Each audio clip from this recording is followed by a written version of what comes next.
안녕하세요. 수근수근 라이브입니다. 오늘은 책 이야기를 좀 해보고 싶어서 책을 하나 들고 왔어요. 나는 심리치료사입니다 라는 책입니다. 친구한테 이제 선물 받은 책인데 메리 파이어라는 심리치료사가 쓴 책이에요. 제가 너무 좋아하는 책이고 책 자체가 굉장히 읽기 좋은 문체로 되어 있고 굉장히 저자의 그 따뜻함을 느낄 수 있는 그런 내용들이 많이 담겨 있어요. 한번 이제 다 읽었는데 오늘 다시 보고 싶어서 앞에서부터 다시 책을 좀 보고 있고, 저는 이제 책을 한번 보고서 이제 계속 이렇게 아무데나 쫙 펼쳐가지고 눈에 들어오는 거 보고, 또 어느 날은 또 다른 책도 펼쳐서 줄쳐놓은 거 읽어보고 이렇게 하는데, 오늘은 다시 앞에서부터 보고 싶은 생각이 들어가지고 앞부분을 읽었는데 또 너무 좋더라고요. 저자에 대해서 좀 소개를 해드리면 임상심리학자예요. 네, 미국 사람이고 나이가 지금은 조금 연세가 있으신 것 같아요. 1969년에 이제 인류학을 첫 전공으로 하셨고 1997년에 임상심리학 박사를 받으셨고 대통령 표창을 2차례나 수상을 하셨네요. 전 세계 의료 전문가들, 학생들 공동체를 대상으로 강연을 하고 10권의 책을 집필했다. 제가 지금 입은 책 두 권. 이 책하고 나는 내 나이가 참 좋다라는 책 한 권, 이렇게 2권 가지고 있는데 다른 책들도 읽어보고 싶네요.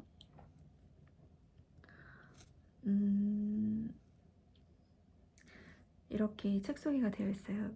나는 심리치료사입니다에서 메리 파이어는 이들이 자신의 삶에서 평화와 아름다움을 되찾도록 도우면서 얻게 된 심리치료의 본질과 삶의 진실을 이야기한다. 그녀는 독단적 이론이나 별뜻 없이 남발하는 심리학 용어를 경계하면서 너그럽고 따뜻한 어조와 날카로운 관찰력, 실질적인 조언으로 심리치료의 핵심에 다가선다.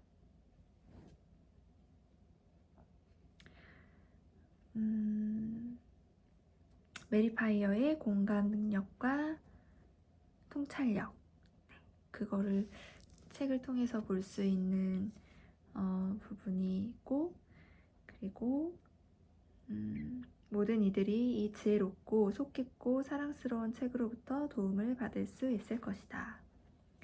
네, 공감이 많이 돼요. 되게 따뜻한 어조, 그리고 속이 깊고 뭔가 이렇게 편안한 인상 좋으신 할머니 상담사분과 책으로 대화를 나누는 그런 기분이고요. 이 책이 이제 어떻게 보면은 누군가에게 이렇게 말해주듯이 쓰인 책이에요. 여기 보면은 앞에 이제 소개가 조금 흘러가고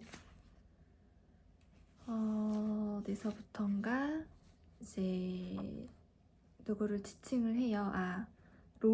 로라라는 또 다른 이제 후배 상담자겠죠? 아마도 이제 지도를 하는 또 대상일 수도 있고, 로라라는 사람에게 이제 마치 편지를 보내듯이 로라에게 해주고 싶은 조언을 이렇게 쭉 굉장히 따뜻하게 전달하고 있는 그런 내용이에요. 앞부분 내용 아까 읽었는데 너무 좋아가지고 좀 이거 얘기를 좀 하고 싶었어요. 중간중간 좀 읽어드리기도 하고 제 생각을 이제 조금씩 기록하면서 읽었는데 그 부분도 좀 말로 좀 풀어서 해보고 싶어가지고 네, 또 비디오를 켰습니다. 서문을 아직 보고 있어요. 서문이 좀 꽤 길어요. 서문이 거의 19페이지까지 이렇게 여기 서문으로 시작해가지고 네, 19페이지까지 이렇게 흘러가고 책을 좀 보여드리고 싶은데 이런 내용들로 겨울, 봄, 여름, 가을 계절별로 챕터가 나눠져 있습니다.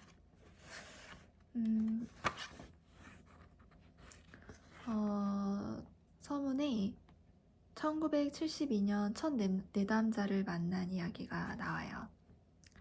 샬럿이라는 알코올 의존증 가정 출신의 젊은 여성 노숙자이고요. 샬럿이 처음에 상담실로 들어올 때 죄를 지은 사람처럼 쭈뼛거리며 또 고개를 푹 숙이고 자그마한 목소리로 말을 했다고 해요. 샬럿은 상대의 친절함을 매우 두려워했습니다. 그래서 제가 아주 작은 것이라도 칭찬을 하면 움찔하고 놀랐습니다. 이 대목을 읽으면서 누군가에게 친절함이 두려움이 될 수도 있겠구나. 누군가에게 칭찬이 움찔하고 놀라게 되는 일이 될 수도 있겠다. 친절함, 칭찬 이런 거 사실 다 좋은 거잖아요. 그런데 그 사람의 현재 상태에 따라서 그것이 그 사람에게 어떤 두려움을 주거나 놀라는 감정을 줄 수도 있다. 맞다, 그럴 수 있겠다 라는 생각이 들었어요. 그래서 이런 거를 뭐 하지 말아야 된다 라기보다는 이분도 이런 걸 했기 때문에 이런 반응을 또 받겠죠. 그렇다기보다는 그럴 수 있다라는 거를 이해할 수 있으면 좋을 것 같다는 생각이 들었습니다. 이분이 이제 상담자로서 그녀의 외롭고 혼란스러운 삶을 이해하기 위해서 애썼고 하지만 친절하게 대했고 또 칭찬을 아주 작은 것이라도 칭찬을 했다는 걸 알 수 있어요. 이제 이 내담자가 6개월이 지나자 고개를 들고 눈을 마주보며 이야기하기 시작했고 만난 지 1년쯤 되자 미소를 지으면서 들어왔고 때로는 머뭇거리다가 조심스럽게 소리를 내서 웃기도 했다. 머뭇거리다가 조심스럽게 이 부분이 또 눈에 들어옵니다. 웃는 게 마냥 편한 사람들도 있죠. 그게 자연스러운 사람도 있지만 웃는다는 게 어떤 사람은 웃음 소리가 밖으로 내가 나오는 거, 나의 웃는 모습을 보여주는 것을 머뭇거리기도 하는 것 같아요.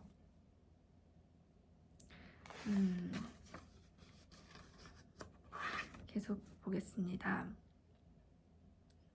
우리가 함께 이야기를 나눈 3년 동안 저는 그녀에게 어떤 해도 끼치지 않았습니다.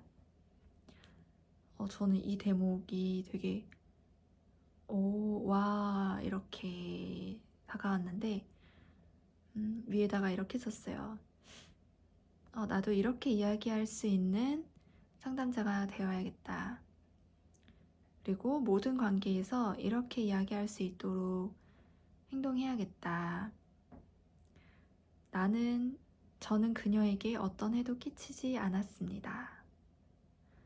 나는 그에게 어떤 해도 끼치지 않았어 라고 말할 수 있는, 그 사람과 나의 관계에서 내가 그 사람을 해치려고 하지 않았고 어떤 해도 끼치지 않았다라고 이렇게 말하고 싶어요. 제가 그런 의도가 없었더라도 때로는 어떤 오해가 생기기도 하고, 때로는 제가 의식하지 못한 상황에서 상대방이 상처를 받기도 하잖아요.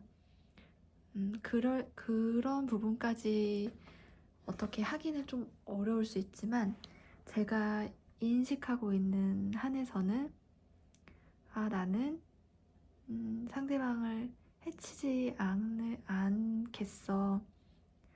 어떤 해도 끼치지 않을 거야 라는, 그렇게 하지 않도록 늘 조심해야지,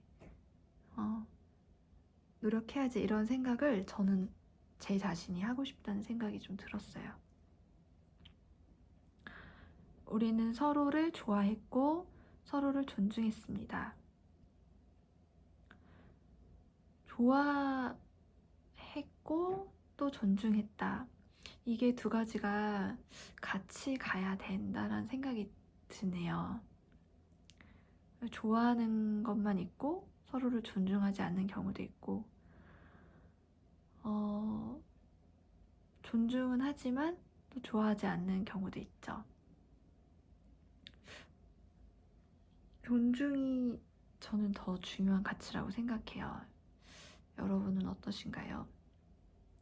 좋아하고 좋아하지 않고는 사실 그 사람의 어떤 마음, 그 사람의 어떤 결정과 선택일 수 있는데, 서로를 존중하는 것은 내가 그 사람을 좋아하지 않더라도, 혹은 별다른 감정이 없더라도 기본적으로 서로 지켜야 되는 게 아닐까라는 생각을 해보고, 계속해서, 그리고 그녀가 저로부터 배운 것보다 제가 그녀로부터 배운 게 더 많았습니다. 저 너무 공감이 돼요.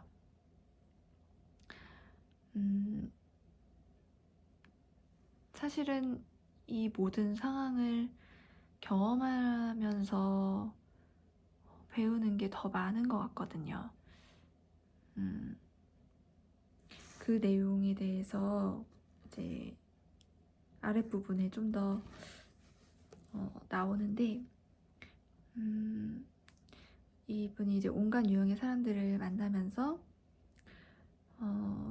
어떤 방식으로 자기 자신과 사람들이 어떤 방식으로 자기 자신과 다른 사람들을 아프게 할 수 있는지를 보았습니다.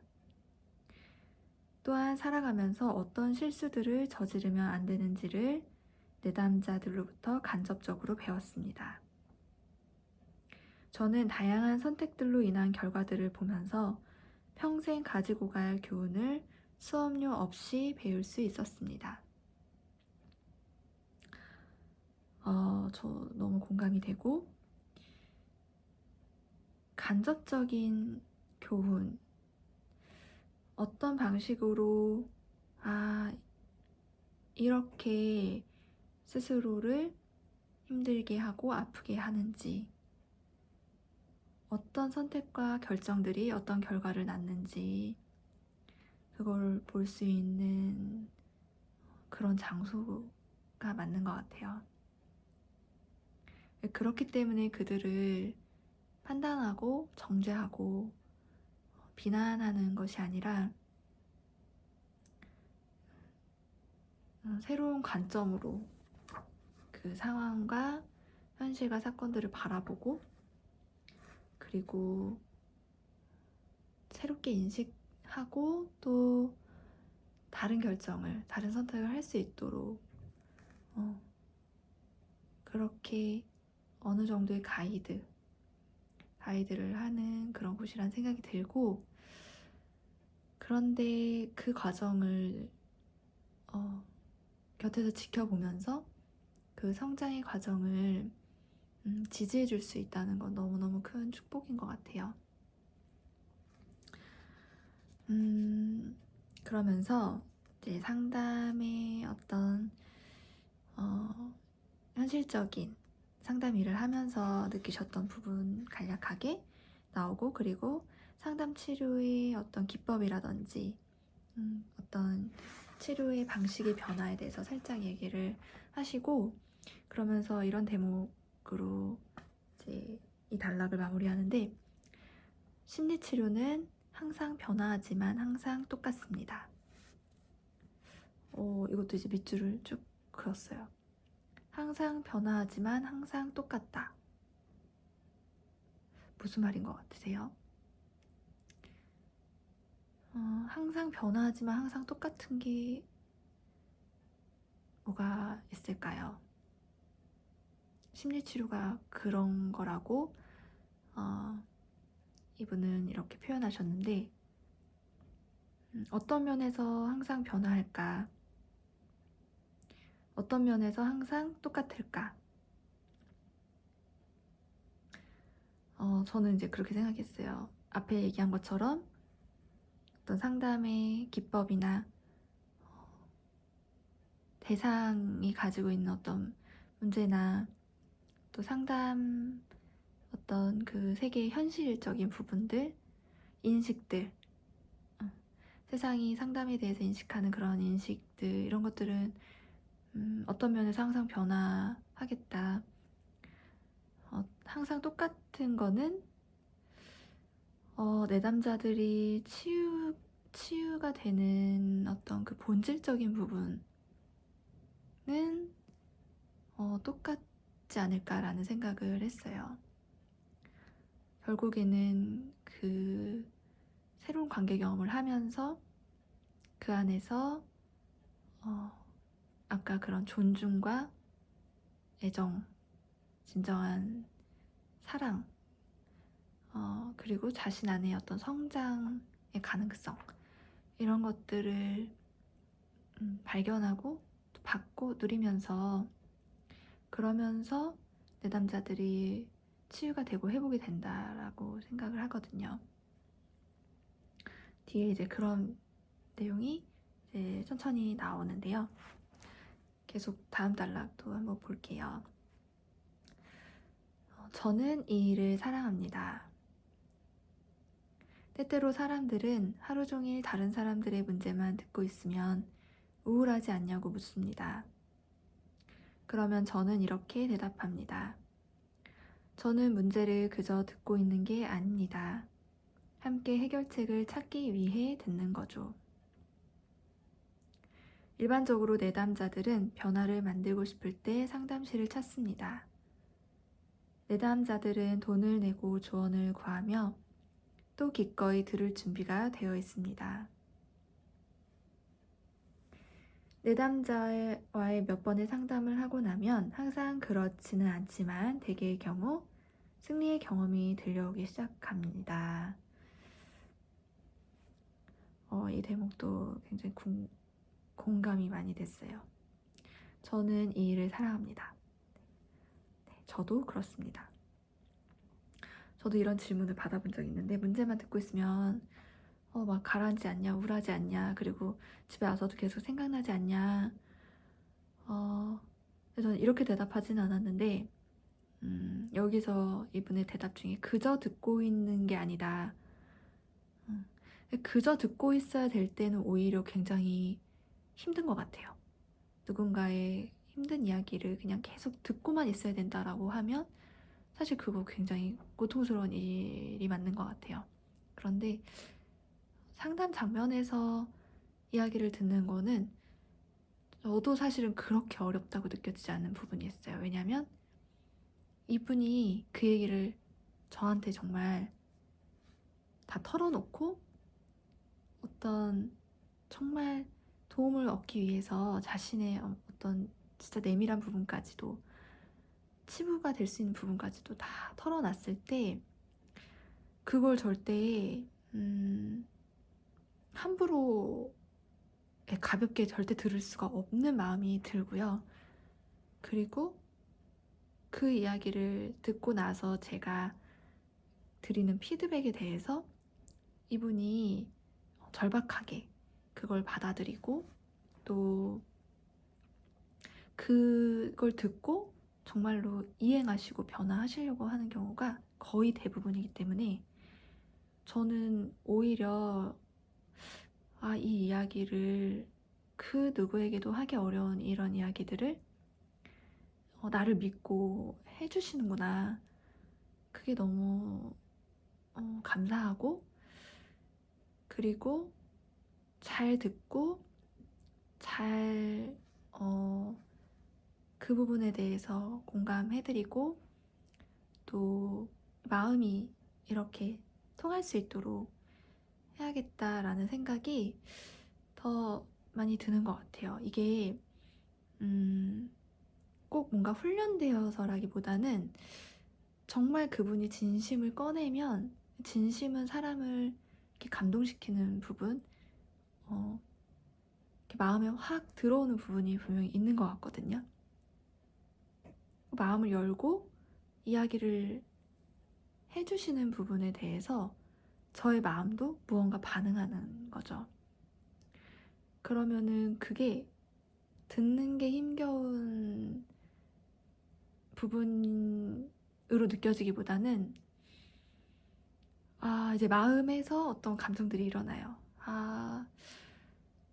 그러셨구나. 너무 힘드셨겠다. 너무 고통스러우셨겠다. 너무 괴로우셨겠다. 이런 마음들로 자연스럽게 그렇게 흘러가는 거를 느낄 때가 더 많은 것 같아요. 때로는 이제 저도 너무 사람이니까 너무 반복되거나 또 너무 이제 제가 막 어쩌지 못하겠는, 제가 이제 무력감을 느낄 정도의 그런 이야기를 듣게 되면 저도 사람이니까 막막함을 느끼고 막 마음이 막 들으면서도 좀 너무 슬프고 답답하고 그런 거 당연히 느끼죠. 그런데 제가 지금까지 만나보면서 제가 경험한 부분, 이분이 느끼신 거랑 이제 아까 승리의 경험이라고 표현하셨는데, 그러니까 내담자분들이 정말로 힘이 있으시고 가능성이 있으시고 아이들도 마찬가지거든요. 그걸 보면 너무 기뻐요. 네, 이 부분 이야기를 좀 많이 나눴는데 조금 더 이야기를 진행하고 마무리를 하고 다음번에 또 기회가 되면 또 이어서 혹은 다른 부분도 해볼게요. 삶에서 그렇듯이 심리치료에서도 어떤 관점을 가지느냐가 가장 중요합니다.